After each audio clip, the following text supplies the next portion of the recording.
just gone midday on Wednesday, the 28th of October, 2020, and you're listening to Men's Radio Station, broadcasting live from London and Hertfordshire, respectively. It's a bit butch. That was marvellous. We're going over now live outside Downing Street to Philip Dave. Philip, can you hear me? What's the latest? Russell, we're getting news. No, they always start. Well, have you noticed? You listen, if you watch the news, which I never do, and they always go, well, Phil. They always start, and they never go, the latest, they always go, well. It's extraordinary. So we're going to use take two. We'll try it again, sorry. Right, okay. Going over, and now we're able to join our political editor, Philip Dave, who's outside 10 Downing Street. Philip, what's the latest? Well, Russell, we're here. That's exactly what they do, isn't it? They always do. They keep their finger on their piece because it doesn't quite fit in the ear properly. I mean, that's extraordinary. Right. It doesn't quite fit in the ear properly, so they hold it in place.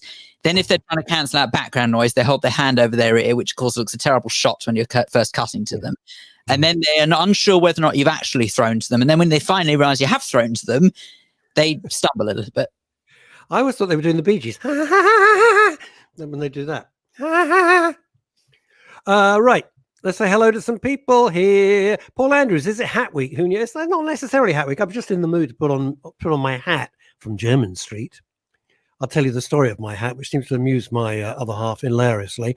Hi, boys, says Emma Jane Taylor. Linda Dave. No, you still don't know her. Morning, guys. Does she wait until we're on air to say good morning to you, Philip, or does she actually say good morning? Like crossing all the stairs. Oh, yes. Doesn't say a word to me all day. Literally, it's only this show she can. I didn't even know that my mum could talk. It is amazing. She's like the Helen Keller of Hertfordshire. Ed Grossman, is it Wednesday? It is Wednesday. I don't even know where the day. I don't know where the week. It's just ridiculous. I can't stay long, but good to see your faces. Lovely to see your face too, Emma Jane Taylor. My lovely cousin Francine. Linda. Hang on. What is this?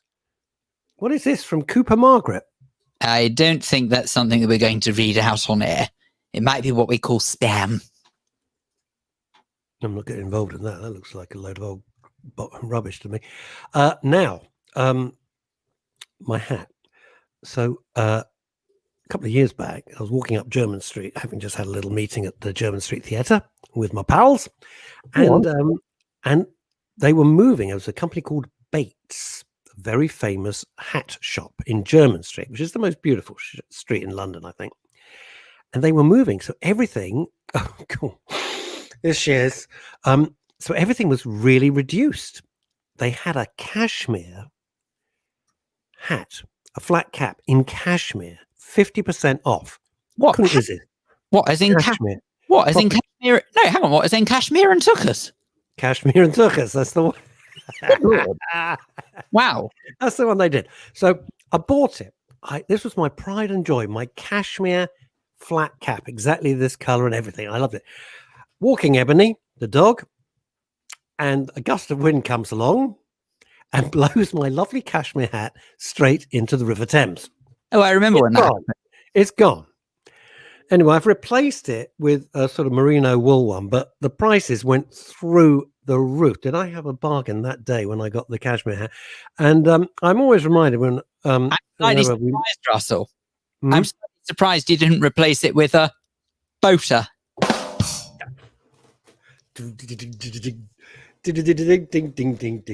So yeah, and so I'm always reminded there's a duck or swan sitting on my cashmere hat with the most fabulous nest in all of London. It's just got the most fabulous nest everywhere. You know, Paul Claridge. Good afternoon from sunnyish Croydon. No lad is involved today. What's the point? Paul, I can't believe your message. Paul sent me a very long message. I'm not sure. I haven't got permission if I can read it or not read it. Unbelievable. This guy, what is going on in East Croydon? It's like, God, you know, east side of Los Angeles. You don't want to be there. There we are. Françoise Pascal, hello and good morning, gentlemen. Good morning to you. Bonjour, ça va, oui? Pas mal, comme ci, comme ça. Sacha Distel, Mireille Mathieu. Might I point out Timmy Alexis Carrington Ward's message where he says, "Oh, Marty, you look like Dick Emery."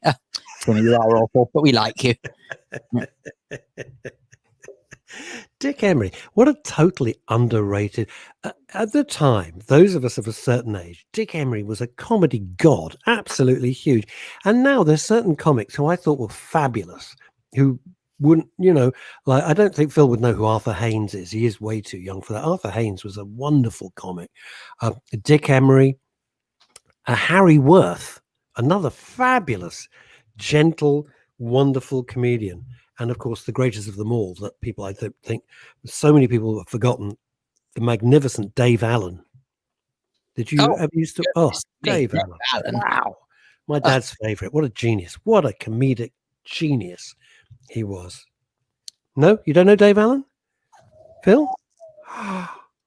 Well, I know the radio presenter Dave Allen. Does that count? No. Dave Allen, the magnificent Irish. Oh, he was brilliant. He would sit on a high chair with his cigarette. He had a top of his finger missing. Did a 40s band leader, Glenn Miller. Fabulous. My favorite of that was the Stars in Your Eyes. And Matthew goes, who are you going to be? Well, tonight, Matthew, I'm going to be Glenn Miller. And he went through the smoke. He was never seen again. Hey. Dick Emery was doing Little Britain long before Little Britain, basically the same show. Why are you in LA? No, I'm just reading.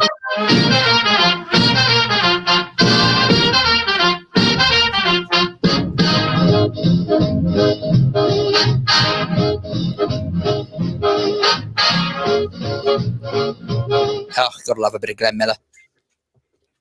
It is bloody marvelous, isn't it, Glenn Miller? It's extraordinary. You know what I was thinking? I was thinking, because I often do that. I've kind of given up on modern music. I did some time ago. It's just not my cup of tea, and I'm loving. That's why I got my David Lee Roth gag up today. But just because I'm in the mood. Do I remember George Formby? Not personally, but I've got some of his grills in the kitchen. They're excellent. Because every time I cook a steak on them, I go, turned out nice again. Can I just say this is my tribute to George Formby. Okay, ready. I'm cleaning windows. Oh, I'm not cleaning windows. Yeah, you don't get it. George Formby. I'm cleaning windows. Yeah, I get it. The Windows software system. Plus you're cleaning it. Plus it was his song. Yeah. Move on. No, you're killing the gag. You're killing it. You've done it. You've done it now. I'll tell you this. George Formby at the time was the highest paid entertainer in the United Kingdom. He was paid a fortune, an absolute fortune. Yeah. Can I call you up with a hat blowing off your head joke, girls? Not if it's smutty. We'll have a vote. Do we in the mood? Go on, let him do it. Are we in the mood? I see what you did there. Are you in the mood? Thank you very much. Thank you very much. Ed Gross and Fatty Arbuckle. We used to hang out at Soho House, me and Fatty Arbuckle. Yeah. I thought Fatty Arbuckle was the restaurant. What was it? I have no idea. Dave Allen worked with Freddie Davis. No way. Dave Allen worked with Sentimental Song, Sentimental Melody. I love my sentimental song. Freddie Parrotface Davis. I don't know why it still makes me laugh. Freddie Parrotface Davis still makes me laugh. I mean, it's the most obvious stupid humor. Is he phoning? There you go. Fatty was American restaurant chain. Was it? Yeah. Also, Fatty Arbuckle also made a fortune and then got involved in the most appalling sex scandal. And seriously, and that was the end of his career in Hollywood. That was it. It was finished. It was boom, like that. Wow. It was not good when somebody died as a result. Somebody died as a result of certain sexual shenanigans. Now, look, just before Mr. Alexis Carrington Ward comes along and cheapens the tone, I've got something. Dreading it. I'm already dreading it. Go on.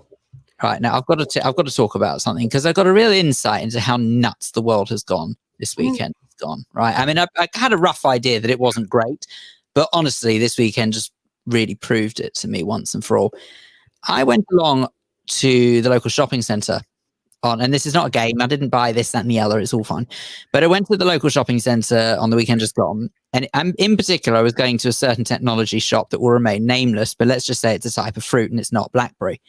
Anyway, I then decided, oh, heaven help us, right? I've just seen the digital green room. Put a top on, man. Right. Oh, God, no, if he's sitting there with no top, he's not coming on. I don't want to see his nips. He's actually, he's in the bar. Oh, God. He lives in the bath. I don't know what he does. How he fills his days. Just his day seems to be one long bath. The viewer discretion is advised for what. Oh, God. Here we go. I can only apologise in advance. Right. Anyway, right. Back with you in a minute. Anyway, so what happened was that I went to the Harlequin at the weekend, right, which is the local shopping centre. Okay, now you know roughly where I live, but whatever. Anyway, and as I went to the technology shop, and the technology shop was you had to queue up to get in, which is fine. You know, that's been the case for the last few months. And they stand there and take your temperature. Great, no problem at all. Anyway, rectally or on the forehead? No, they take it with a thermometer, like a laser thermometer. If in France, it'd be up your tuchus. Be a fact. Not quite. I mean, that would good gracious me. Anyway, the vision that's got me. Anyway, right, never mind. Let's not dwell on that. The point was, I asked the person outside. I said, "Which queue does one get into?" And I said, he said, "Right, what are you here for?" And I said, "I need to buy a new tablet." Anyway, and I meant the digital. You should have gone to Boots. What's the matter? Now, I meant the digital type, not the medication type. Any odd way. So I said, I need to buy a new tablet. And so he said, okay, right, no problem. He said, have you got a reservation? I said, what do you mean a reservation? He said, have you got a reservation to shop with us today? I said, what do you talk about a reservation to shop with us? I said, of course I haven't got a reservation to shop with you. I'm here to shop. I'm not trying to get into the eye. Oh, no, it gets better. He said, unfortunately, I can't let you in. I said, what are you talking? You can't let me in. I've just told you that I'm actually here to spend hundreds of pounds. And you're saying, I'm sorry, I can't come in. Really? Okay, right. And he said, I'll go and have a word with the manager. Anyway, came back. This is the abridged version. Came back and he said, no, I'm really sorry. We have to stick by the rules. We can't let you in. I said, this is ludicrous. For goodness sake, I'm about to spend hundreds of pounds in your shop. What kind of business sense is this to turn away somebody because they didn't make an appointment first? As in, apart from anything, just for the record and to set the scene, if you actually had a look at this enormous shop, which is the size of a supermarket, no less, absolutely empty, apart from 6 customers and a few members of staff. I said, where's the problem here? He said, other people have got an appointment. They might turn up. I said, well, the queues are empty now. I'm here nice and early. I'm on my own. I literally want one thing. I want to go in, buy it, and leave. I'm telling you, I'm about to spend hundreds of pounds in your shop, and you're going to turn me away. Are you serious right now? Anyway, so eventually had this argument with the manager, and he agreed to let me in. He assigned me a member of his team. Gracious of them. I know. Assigned me a member of his team to help with the purchase, and they said, right, which model are you interested in? I told them the model, and unfortunately, it was out of stock.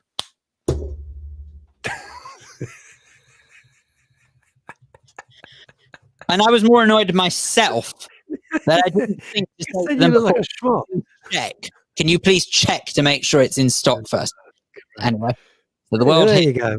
How did it go in the shopping centre, Phil? All good?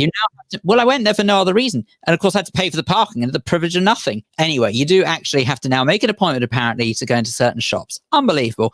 Speaking of appointment, here's an appointment for viewing. Ladies and gentlemen, please welcome to the screen a rather scantily clad.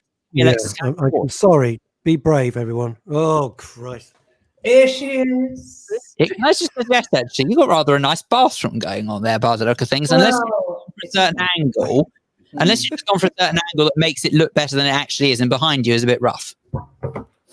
It sounds like you're describing my husband there. You seem right, maybe not for any particular reason, or what? Last time I went shopping, on the way out, I was stopped by the security guard. He said, "Excuse me, I think you've got a bottle of champagne under your coat." He said, "Would you mind opening it?" I said, "You get the glasses and I will." Hey! Anyway, ladies and gentlemen, Timmy Alex.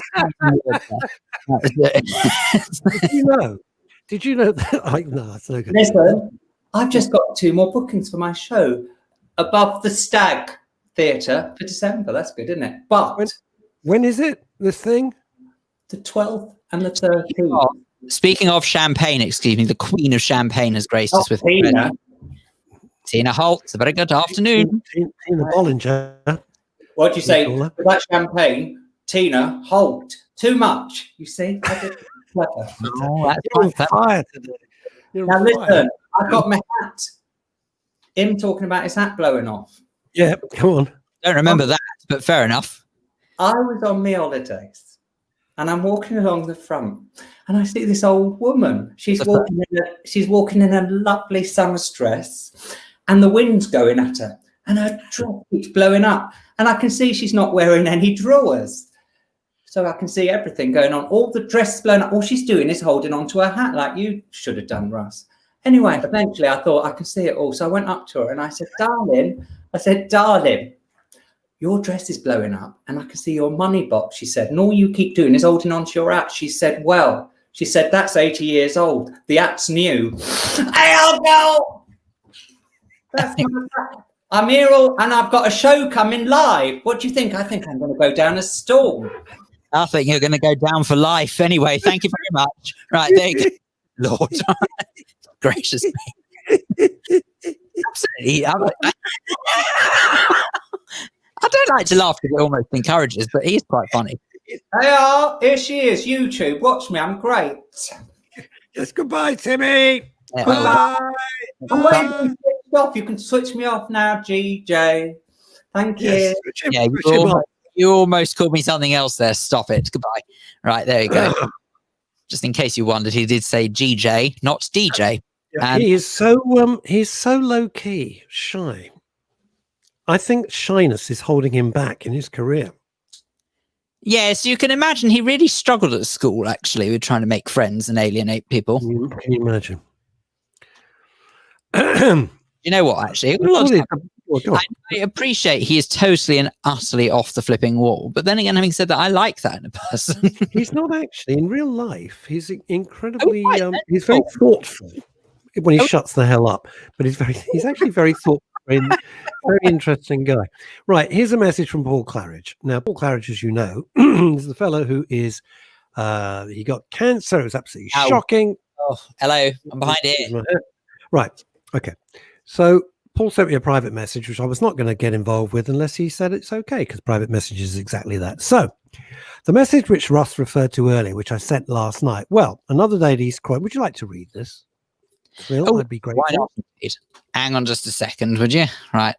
I thought you had it covered, so I didn't really. I did, and then my throat decided it wasn't so happy.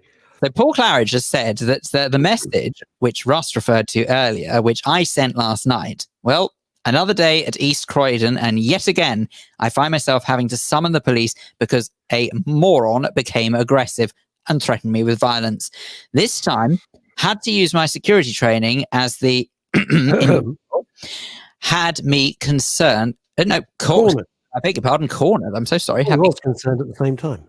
Was concerned. It's just apparently that the words imagine themselves in front of my eyes. Cornered against a wall. Luckily, a member of the public came to my aid, and as always, by the time the law turned up, the assailant had fled the scene. Do my employers care? I doubt it. They just tell me not to confront the morons. Easy to say when they're in a nice, warm office, not being cornered against a wall by a 6'5" fat bloke threatening to beat them up. Paul, give us a call if you can. If you're near a phone, give us a call. The number's 0203290411 0203290411. There we go. David Mindel jingle. I might have a better idea, Paul. Hold that thought.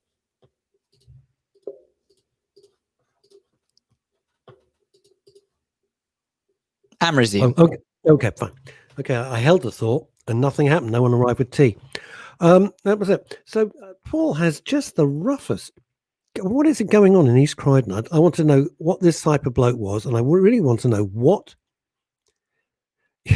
Paul hands out free newspapers. That's all he does. He hands out a free newspaper. How can somebody get violent over that? No, hang on. No, I haven't. Hang on. No, it's all there. There you go. Still all there. I just thought I'd put a hat on because I like my hats. But there we are. And that's right. It's when everyone ever tells me, about my hats, and I say, well, I like them, and they say that's the main thing. That's it. I like my hat. End of. Yeah. See, this is. I don't know if you can see it, but it's. Yeah. Look at that. Yeah. I always thought it was a very unfortunate surname if you're a junior. Yeah. Hey, what the? It's a Now, great shot. before we go any further, Go on. Steve Harris, I know I've put this message up already. Where are you in your photo? That looks quite impressive, and I don't know why. Are you in some sort of music studio or something? Sonic Club. What does it say? Sonic Club? Can't Is read it? it. Yeah, It says Sonic Club. I can see the word club, but I can't see the rest of it. Well, I think it says Star Club. Oh, it could be the Star Club. Was that not the one in Hamburg where the Beatles were? You look better in a balaclava. I said it. I'm not coming to your show. That's it. You're on your own. No. I've been cutting my own hair since January. It's become a sort of thing with me. I have no idea what the hell I'm doing, as is abundantly clear. But I've got the thinning blade, and I bought the professional, sheep shearing thing, and I just titivate since January. Otherwise, my hair would be like down I there. was just wondering, do you think that Timmy? I was right, Hamburg. I was right. I said to you, Hamburg, didn't I? Very good. Star Club, where the Beatles learnt their craft before they came back to Liverpool and became the Beatles as we know them. Number one music, Hamburg. There we go. Just to let you know, hang on. Eve Phantom says, sorry, I'm late. That's okay, Eve. Don't worry about it. Not necessarily an appointment to view. And the good news is you can always watch this again. Our very first show is still available to watch. So there's no excuse. You can watch them all on the YouTube channel. Go onto YouTube, put in Men's Radio. Is that supposed to do it, isn't it, Phil? Yeah, we've got our own YouTube channel up there. All the shows are there. All the other shows are there as well. So do a search for Men's Radio YouTube. It's very simple. Very good. Okay. What were you going to say? You were going to say something. No, I was just thinking that Timmy must save himself a fortune in tissues. Because of that? You think? I've never seen him blow his nose. You think? In all the years, never seen him blow his nose. Oh, Steve Harris. We have many goodies from the Star Club here. Where is here? Steve, where is here? No, I think he's already said. Number one music, Hamburg. So you're in, okay, I'm getting confused. Have you got mementos from the original Star Club and you're in England, or are you living in Hamburg? I'm terribly confused. I'm so sorry if I've got it wrong, Steve. So you've got mementos and stuff like that. I've been cutting my own hair ever since I could sit on it, girls. Oh, dear God, he's such an ass. Anywho, I'm quite excited because tonight, have I got the right night? Yes, I have. Tonight, the great, the lovely and delightful Chantal Ricard's OBE, who reviews all of it properly. Chantal Ricard's OBE.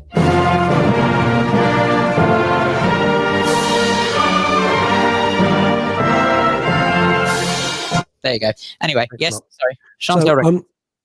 I recommended the Trial of the Chicago 7. So I watched it on her say so, and I absolutely loved it. It's a brilliant film on Netflix. And tonight, she sent me a link for a BAFTA thing, and you can watch it on Zoom. So I've registered and all that stuff. And they've got the cast and the writer-director, and they're going to have a Q&A. So I'm quite excited. I'm quite excited about that. I love those things. That's great. Well, I'm just going to assume that she forgot to send the link to me, but I have to be honest, I'll be asleep anyway. Having said that, Russell. You get up at 2 a.m. No, I know. That's what I mean. I go to bed at 2 a.m, and you get up at 2 a.m. It's true, actually. Our paths cross. Absolutely true. Now, I get to bed about between 2 and 4 every morning. It's ridiculous. I can't help it. Don't worry. I'm not going to plug another event, but you and I will be partaking. Oh, yes. In an event tomorrow evening. Yeah. You can find it on. Did you see the email I sent back to them? Yes, I know. I thought it was very, very quick-witted. Thank you. Might I suggest, though, that to anyone who thinks I'm being secretive, it's probably sort of available through mine or Russell's social media. That's fine, but it's not. Yet, it's not. I haven't promoted it yet. Oh, thanks. That's nice to know. So, you know why? I'll tell you why. I completely forgot I'll be absolutely honest with you. I completely forgot that I'd agreed to take part in this panel. And then a very dear friend of mine who's just lost their mum, my lovely friend, Sharman Burwald. And we go back to the 70s. And they just lost their lovely mum, Lillian. And she said, "Oh, look at this email that I got. You're mentioned." And I thought, "Oh my God, thank God she sent me this email." But by chance, I'd completely forgotten about it. I would have been, I would get a phone call from Phil. Where are you? I would have been in contact anyway. It's quite all right that I can take being forgotten. It was arranged a long time ago. No, it's months and months and months ago, like a moron. I didn't put it in my diary. So there we go. Ed Grossman says, "Phil, not with the left arm, please." What am I missing? Oh, that's saluting. Must be saluting. You're saluting with the wrong arm. You got to salute with your right arm. Why? What's the left arm? Well, you don't salute with your left arm. You salute with the right arm. You were doing a salute. Hang on, I'd salute with the right arm if I wasn't pressing buttons with my right arm, wouldn't I? Don't take it out on me. You're upsetting one of our most beloved listeners, Mr. Edward Grossman. Gracious me, everyone needs to buy a watch today. Ramsey, sorry, late to the show. What have I missed? Nothing. Well, you missed Timmy Alexis Carrington Ward in the bath. I've got good news for you, Ramsey. We're only 25 minutes in, so we can do it all over again. Hello and welcome to Men's Radio Station here on Wednesday. It's fine. The best one for that was Russ Abbott. And he'd do like somebody'd come in and then he'd completely go through his lines at 1,000,000 miles an hour for the first half of the show. It was fantastic. It was word perfect. And the audience erupted every night that he did it. He was just great. It was so funny. I love Russ Abbott. Yeah, very, very good. Lovely man to work with, and very, very generous. And he said something so nice to me, because we'd rewrite some of the lines for the panto and everything. We had adjacent dressing rooms. He said, "Look, Russell, doesn't matter who gets the laugh, as long as we get the laugh." He was so generous in that regard, and very generous too. Invited everybody back to his home. And kept it all low key and laid on the most fantastic party for us all. It was very thoughtful of him. A very, very nice man indeed. Very nice man.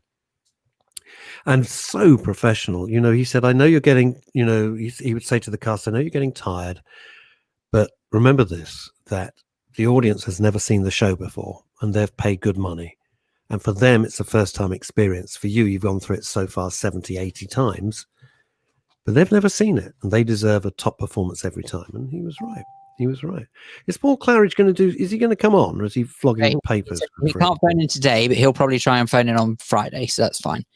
So, by the way, you got a treat on Friday. Oh, what? You got a heck of a treat on Friday. Not only do you have the pleasure of RK's company, you will be saying, well, you see me on Monday. I'm not here on Friday, basically. So you've got the lovely Alexander Lichtenfeld in place. Not easy to say. I know, right? I know. Very valid point that's been made on Facebook, which is actually not, by the way, on the Men's Radio Station Facebook page. But this is a very interesting and very thought-provoking comment that I think may have some sort of merit to it. I'd like to gauge your opinion, Russell. Blimey. This particular person says, would more people wear their masks over their nose if you told them that not doing so is the same as wearing a prophylactic with a hole in it? See how that goes down. I think there's some merit. That goes down. Hey, you idiot, not covering your nose.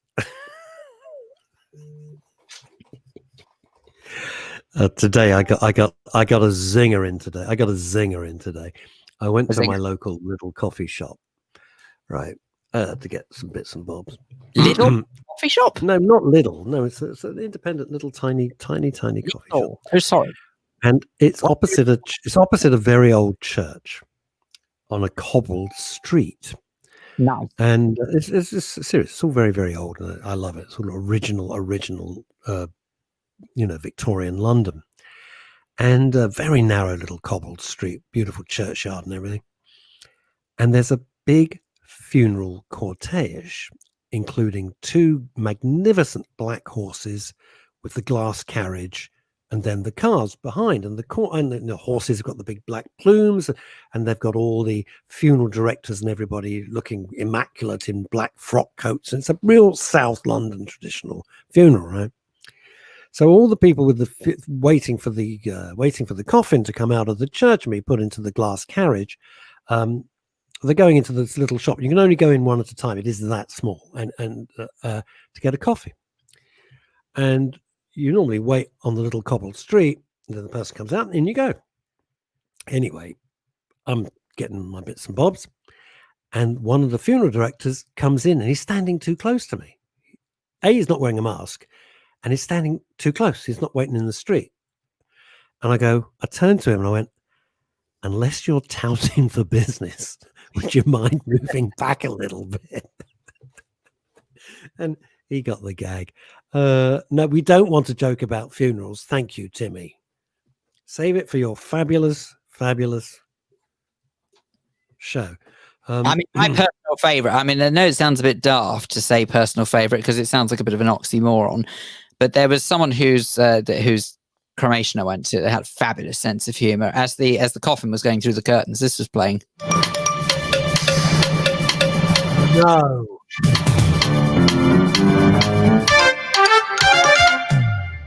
You are joking. Please tell me you're joking. Yeah, I am.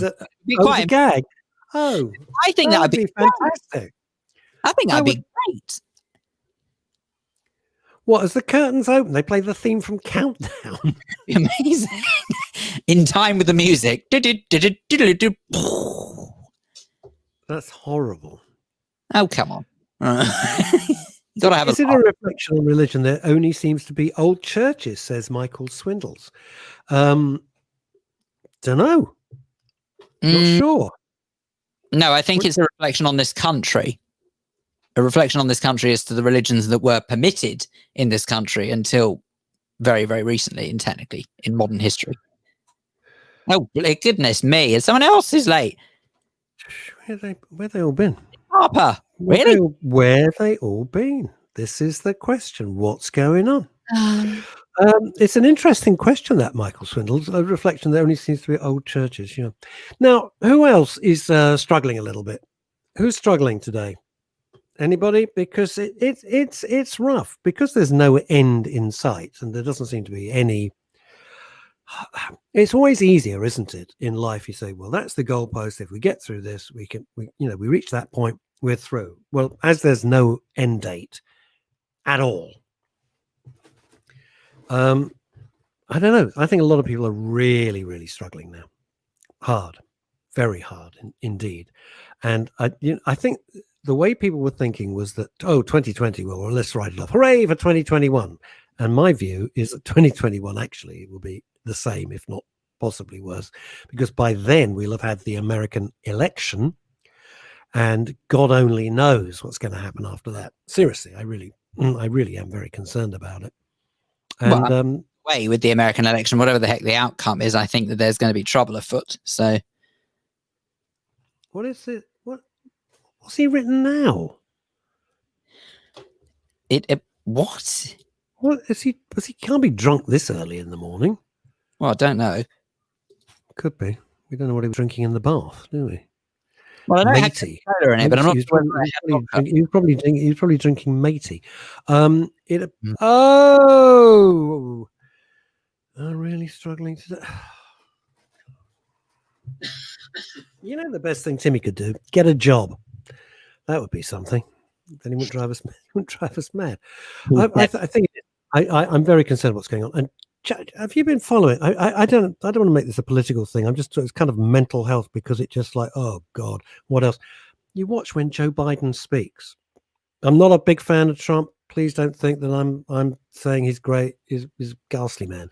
But when you see Joe Biden speak, he looks every single minute of his 78 years. He's not a young 78.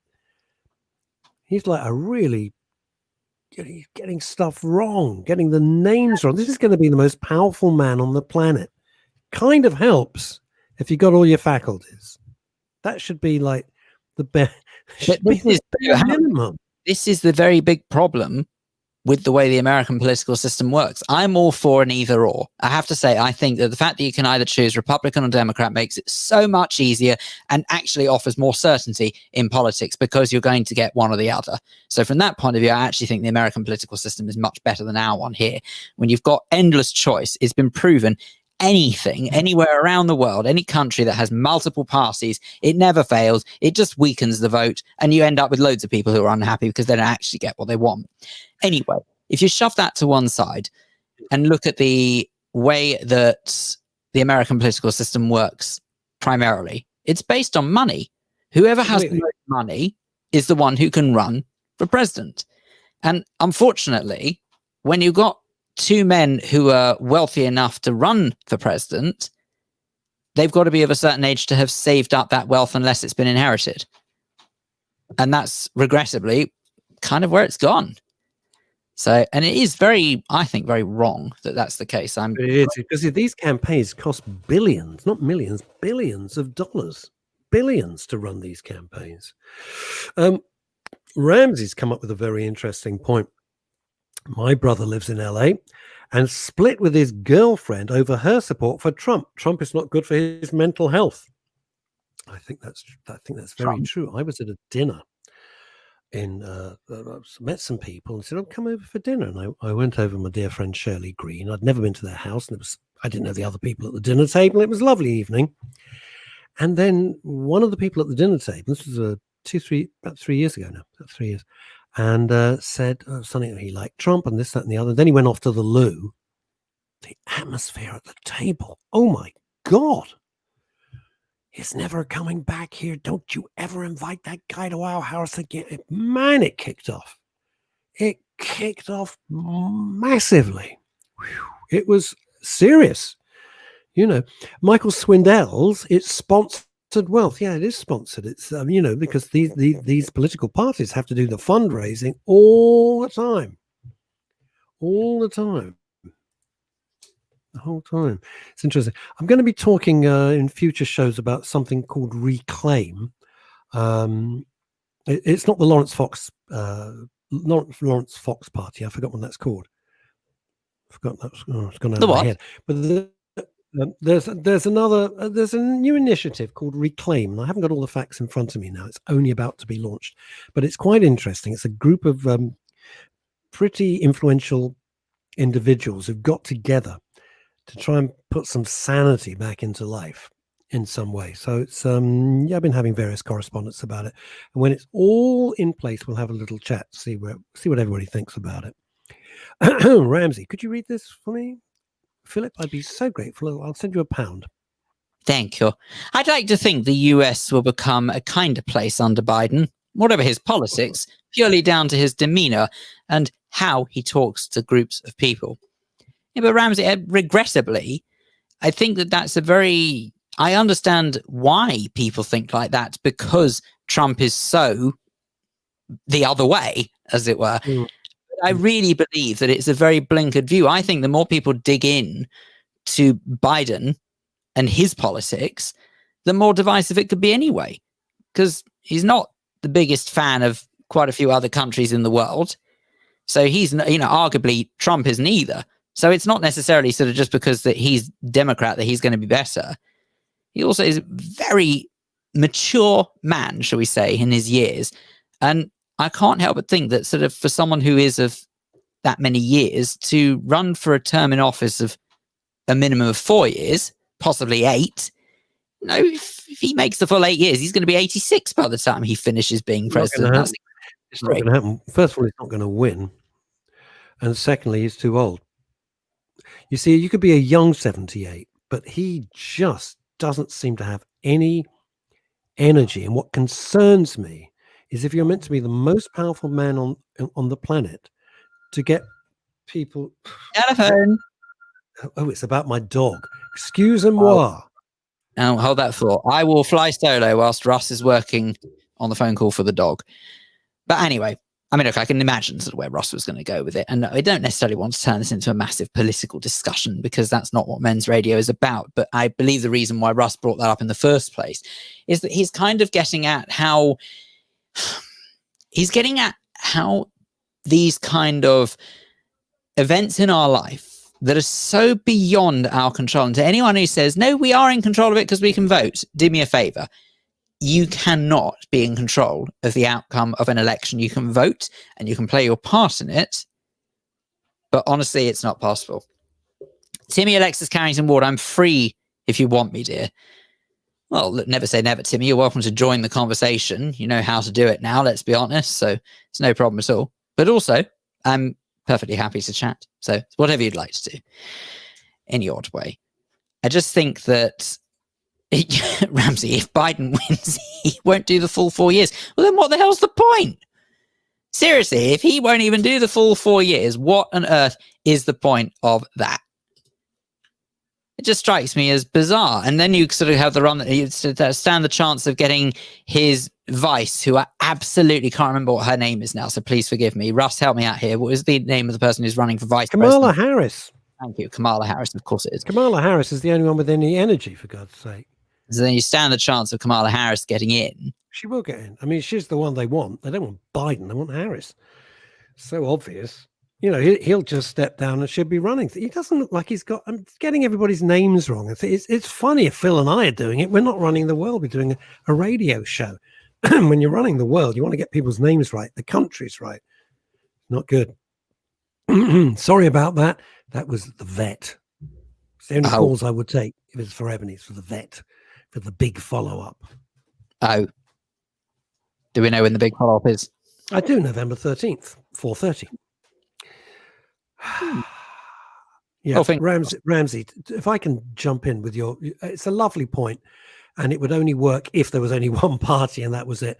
You haven't. If Biden and Harris get in, and I don't know, it's too close to call. I think Trump will probably win, but not because I'm saying that's a good thing. I think that's just how it's going to go. No, I agree completely. Biden.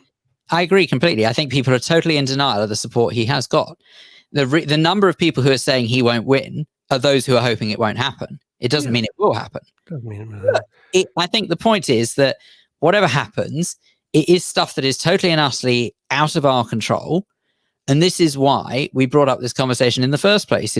Isn't it interesting how stuff like global politics, which impacts on the way we live based on sort of obviously the country being able to potentially do trade with this country and more often than not following suit from America. A lot of the time in history, we've actually sort of followed them in their lead, whether it be something trivial or something massive, like going to war, or even I remember when we introduced talking lifts into this country, and they'd had them in America for years. So it's something as silly as that. We often follow behind America for whatever reason. No win, no fee. Hey, God, yes. Thanks a bunch for that. That was good. Yeah, the suing culture. We really appreciate that, America. Thanks. And drug gangs. Thanks a lot for that as well. Got to thank you for that. Great. But my point is that sort of a lot of it is out of our control. But isn't it interesting how it really, really affects us? How it affects us hugely. You can't put your head in the sand. You can't put your head in the sand. You know, it's a global. We're a global economy. And what happens in these countries does affect us when it's a country of that size and influence. Now, what will happen if, say, Biden and Harris get in, all those Trump supporters, and especially the militia, which thank God we don't have here, it's one thing we do not want, they're going to go absolutely raving mad. They will lose it. And they won't accept it. And that's when it's going to kick off. Bear in mind, Paul Andrews, a very good point. And I couldn't remember the numbers. Bear in mind, Hillary. I'm going to go 3 times around the spit in case I get a curse. Bear in mind, Hillary was a 3-1 bet to win based on the polls. But Biden's only just ahead on national polling. So I doubt he's anywhere near clear to win. He's not clear to win.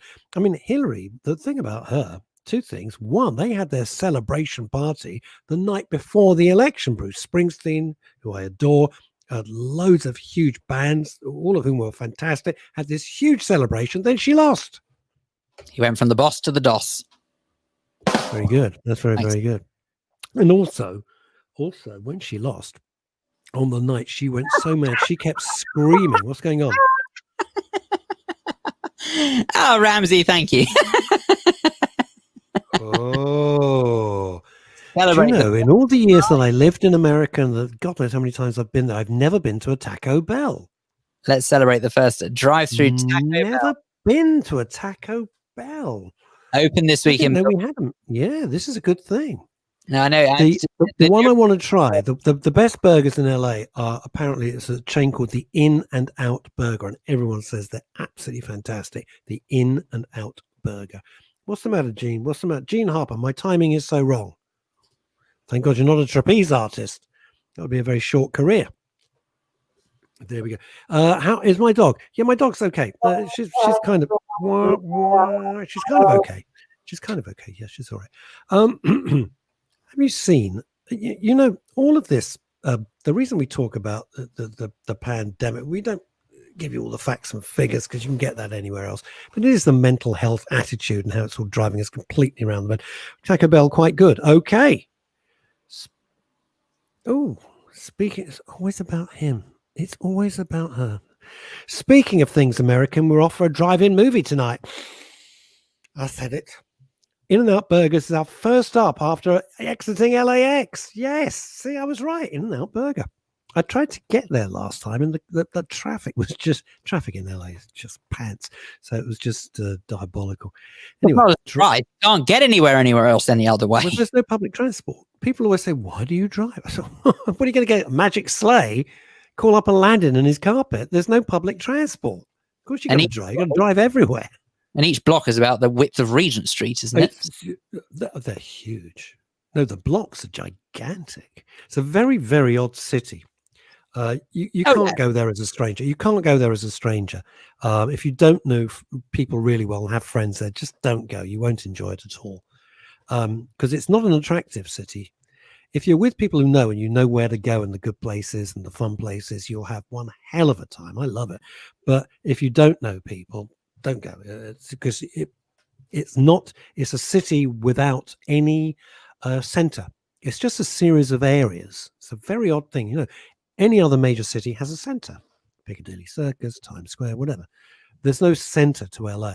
It's just an area, loads of districts. Very peculiar. Very odd. There we go. Nice. And at the moment, I believe that most airlines are flying to most parts of America for around £200. What does that tell you? I'm so tempted. Do you know what? I'm so bloody tempted. Ken Elm, Fat Burgers on Santa Monica. Oh. Can I suggest there's no point because we're not allowed in America yet. If you've got a UK passport, you can't get there. That's why they're so cheap. Because you can't get there. So why is that? Explain that. Not that I'm planning to go because I don't want to be in lockdown in LA. I'd rather be in lockdown here at home, but I don't want to be stuck out there. From what I understand, Trump has had a ban on UK nationals, and not just UK, many other countries, but has a ban on UK nationals entering the US since March, I think. Fairly sure. You may be able to get a special dispensation, but because I know Pat Sharp went out to see his family. Pat and Monica went out there to see the kids, and I don't know. You may be able to get out there on some sort of special reason, but it's certainly not for holiday. I don't believe, unless I'm again mistaken. But I'm fairly look, for goodness' sake, who the hell can keep up with the rules for crying out loud? I can't keep. Does anybody understand? Does anybody out there actually understand the rules? I can't follow these rules. I cannot follow these. The best thing that summed it up for me said you can have X number of people at a funeral, X number of people at dinner. So therefore, on Christmas Day, I will be holding a funeral for a turkey and I can have all my guests. So according to the gov.uk website, as of 28th of October, which is today, by the way, it says traveling to USA is subject to entry restrictions. British nationals cannot enter the USA if they have been in the UK, Ireland, the Schengen zone, Iran, Brazil, or China within the previous 14 days. So in other words, I've been to all of them. So in other words, if you want to go to America, you would have to go to another country that is on the entry list, stay there for 14 days, and then travel to America. I'll just phone Shirley Green. It's cheaper and less of an arse fake. Green card holders can get in like US citizens. I used to have a green card. Had to give it up. Well, that I makes love my green card. Oh God, I'd have kept it. The reason I couldn't keep it, I don't know if you know this. If you have a green card, which is your right to work in America, you have to pay American tax, but you have to pay tax on anywhere else. So if you're living in the UK, keep flip-flopping backwards and forwards, you'll be paying UK tax and you'll be paying American tax. And God forbid you land with a green card and they start to ask you, the IRS, the Internal Revenue Service, and you haven't got the paperwork on you, they'll hold you. It's happened to friends of mine. They'll hold you. So they say, have you paid your tax? You go, oh, yeah, I paid my tax. Can you prove it? Well, no, I'm flying in. If you didn't have your tax returns on you, this is often the case, and you got a green card, they will put you straight in detention. It's an absolute swine. I'm having veggie chip. Why do people do this? You see, this is a bone of contention for me. This is a bone of contention, Gene. I'm not having a pop, but for veggie sausages, they're not bloody sausages. They're something shaped like a sausage. If you want something shaped like a sausage, have a sausage. no, but it's What's a veggie chicken? It's not chicken. It's just veggie. I'm going to explain this to you as someone who is pescatarian. I can explain it away. A lot of the time, it's actually an inclusivity thing. Imagine having a barbecue, right? And you've got people around him, burgers and hot dogs, and you're there, right, with a lump of tofu. You're going to stand out like a sore thumb. Yeah. So whereas if you have a vegetarian option, then you can join the whole experience and excitement of a barbecue. It's a social. What's exciting about a barbecue? It means I don't cook. No, it means you do cook. See, this is another thing. This I don't get. Barbecuing. Let's have a barbecue, right? Oh, Jesus. It never tastes as good as if you cook it in the kitchen. Cook it in the kitchen and slap it out in the garden. I don't get this barbecue thing. Oh, God. Timmy, I was waiting for that. In the back of my mind, I thought, he won't be able to walk past that, will he? He won't be able to walk past it. I'm happy with anything that's shaped like a sausage, dear. Sounds rude. Can you imagine what his show's going to be like? It'd be 2 hours of purgatory. Well, look, he kind of gave the game away before when he said earlier on when he was talking about that lady with the dress who was blowing up in the wind. I mean, he was saying about how he was walking around the front, and I thought it was the first time for everything.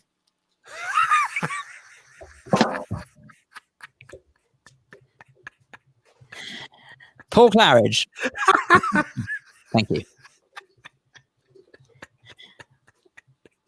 We love you. Carry on. Go on. Thank you.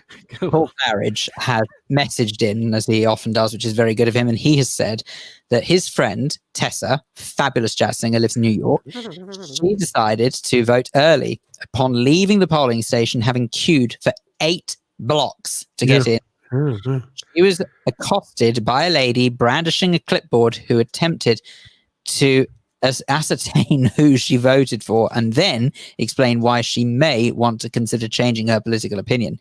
Tessa pointed out the error of her ways and suggested that perhaps she may want to accost people before they vote. God almighty, how thick. As apparently it's illegal to do that within 100 yards of a polling station in the US.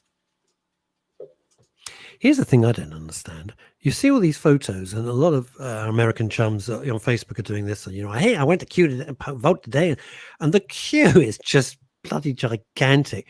Over here, we pop into the little library, we pop into the little town or the village hall. Oh, hello. There's like you and 2 other people. The whole process takes, 6 minutes if you're really slow, 4 minutes normally, and it's charming and it's lovely and it's democracy at work, and it's also wonderfully British with your little stubby pencil that looks like it's been nicked from the Argos shop, and you're using a pencil and a cross. Why? I need to know why it is that polling stations, as a standard rule of thumb, always smell of damp. They're old and they're damp. No, but they only use buildings. Oh my God! Damp. Hang on a minute. Hang on. Oh. It's Pat Sharp live on the line. We're live in the middle of a radio show. Hang on. I'm putting you on speaker. Hang on. Yes. Ladies and gentlemen, Pat Sharp. Hello, Russ, Kane, and hello, Men's Radio Station. Phil Dave. Phil Dave. I always call him Dave Phil. I do apologise. Yes. Don't worry, Mr. Sharp, you and everyone else. Don't worry. It's showbiz. You won't understand that, Pat. It's showbiz, mate. Showbiz. I know. I have a funny story to recall, which will probably be okay to go on the radio, I guess. Yes, you could do. Can you hear this, Phil? All right. Hang on. I'm putting on my headset so I can hear you. Right, we're ready, Pat. Yes, can Dave Phil and Phil Dave both hear me? Yes, we can. For God's sake. Yeah. Good. Well, the story is from yesterday. I went to a recording. I was a guest on the new Michael McIntyre show, which is called The Wheel. Mm-hmm. And it's going to be on BBC One on Saturday nights in a couple of weeks, I think, or a few weeks over autumn and winter. Anyway, so during the show, he does lots of stuff because there's contestants like members of the public, and then they have experts like myself. I was there to represent the 80s. They had Mylene Class representing the classical music section, Phil Tufnell for cricket, and Stephen Mangan for movies, etc., different people. And it's a great show, really good. And this big wheel, which you'll see going round and blah, blah, blah. Anyway, without giving too much away, while Michael is walking around and waiting for things and doing stuff, he starts, talking to all of the people. And he talked to me and said, Pat, remember you being a DJ and me going to school and listening to you and stuff. And he goes, and I always remember with Capital Radio, he goes, with Russ Kane, he goes, this is for those who don't know, and he's talking to the audience as well, he goes, this is a radio station.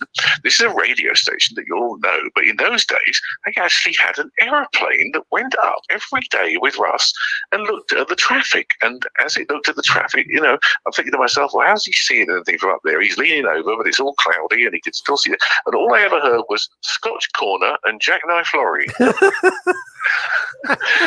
And I thought I'd recall that story to you. Bless you. Because he goes, I've never seen a Jackknife Lorry, but every morning on the way to school, I would hear about one. He goes, never seen one in my life to this day, but every morning, without fail, there'd be a Jackknife Lorry, and it was always at Scotch Corner. It was just very amusing. And I thought I had to recall it to you because it probably won't make the show because it's not the part of the show that will be edited in, obviously. No. But for the people there, it was extremely amusing and everybody was laughing. So that was that. Oh, bless you for that. Yes. Now, Russ. Well, there you go. You've been jackknifed at Scotch Corner, not for a few years now, but you obviously remember when you were. But what is depressing about that is that Michael McIntyre was at school. That's the depressing bit. Well, I can add to that because Michael McIntyre eventually was at school, technically with me, because he went to Merchant Taylors. That's right, he went to Merchants, a decade or so later. Yeah. Oh, wow. Are you well, Mr. Pat Sharp? Are you well? Yes, thank you, sir. I'm well, and I just thought it was a very funny story that you would like to hear. I would love. Now, while we've got you on the line, kind of, is your book out now? Plug it. Go on. November the 5th, it's out. Yes. And the title is? Stores. Excuse me? What's the title? The title is Rerun the Fun. Because that's what I'm doing. And that was the phrase that we used on Funhouse. Every time we repeated a little bit of one of the games with the messy Gungy bit, we said, let's rerun the fun. And then we ran a bit. So I thought, because if I was finally going to do a autobiography, it would be based on all the fun things, and I would rerun the fun, hence an autobiography. But I should point out that it is a spoof memoir, and it is based on an untrue story and made very clear on the front cover, hence my dealings with obviously arranging Jerry Halliwell's Union Jack dress backstage at the Brits and helping David Hasselhoff bring the wall down by helping him get on top and singing with the Berlin Wall and breaking up a fight at a party with Damon Albarn and Liam Gallagher between Blur and Oasis and various other things that I have done. But I say it's untrue, is it? I mean, it could have been all lost and misrepresented in the Hairspray of the 80s. It could have been lost in your mullet. Yeah, in your Malay. Pat, man, thank you so much for calling us. How lovely. Oh, you're very welcome. Please get back to more important things. There's nothing more important than Pat Sharp. Woo woo! Woo-hoo! We've got to do it. Got to be done. Pat, lots of love. God bless. Bye. Bye. How weird is that? How strange is that? Pat Sharp. Out of the blue. Yeah. Pat Sharp just phones up. How sweet. I've got to be honest. I must admit, I thought I made more of an impression he'd be able to remember the right way around for my name when I actually produce him. But it's fine. Don't worry. I can take it. Woo. To be fair, it was only, I think, twice I produced. Yeah, twice. Oh, dear. Nothing. Any odd way. There you go. Well, look, that's a nice way to end the show, isn't it? Oh, lovely. The Pat Man. The Pac-Man. Next we'll get Neil Fox, and then after that, Cara Noble live from LA. Don't forget that get the old gang back together again. Don't forget that Friday afternoon, Friday morning, it is the 3-hour extravaganza with him, Russ, Kane, and Alexander Lichtenfeld. I'm not here, so I'll see you on Monday. They'll see you on Friday at 11. Thanks very much, Bye, everyone. Bye.